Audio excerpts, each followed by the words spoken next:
जहांगीर मां सिंधियाना news network के reporter Mushtaq Gabol मूजिब मुराद मेमण गोठ में समाजी तंजीम कराची रूरल नेटवर्क किरण पारां सोशल डेवलपमेंट ऑर्गेनाइजेशन हाल में मलीर के सीनियर सहाफ़ी मरहूम महमूद घोटो के मलीर के अवाम के लाए कयल खिदमतुन एवज़ भेटा पेश करण लाए 25 वर्षीय की तकरीब कोठाई वई। प्रोग्राम की शुरुआत तिलावत कलाम पाक से कई वई, जै बाद मरहूम के एसाले सवाब लाए दुआ घुरी वई। उन मौके ते मुकर्रीन नूर हुसैन जोखियो, खलील अहमद, नज़ीर अहमद चन्ना, सहाफ़ी मीर जुल्फ़कार, सहाफ़ी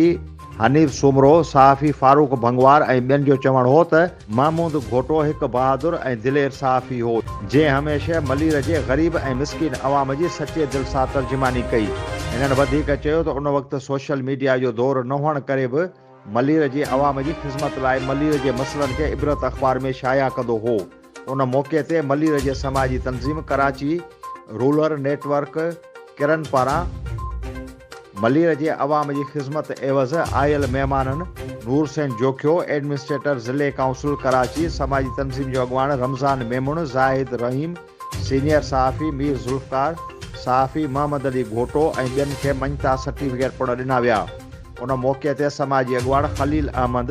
असलम मेमुण, सलीम जी मेमुण, यामीन ख़ाशकेली, ज़ोहेब मेमुण, सहाफ़ी अदीब ऐं लेखक अली मस्तोई, हसन तगड़, राजा बलोच, अयाज़ भागत, ममताज़ शोरो, सिद्दीक़ जामोट, असलम पालारी, ताहिर जोखियो, शहज़ादो मस्तोई समेत इलाइक़े जे तमाम मुअज़्ज़िज़ीन शिरकत कई।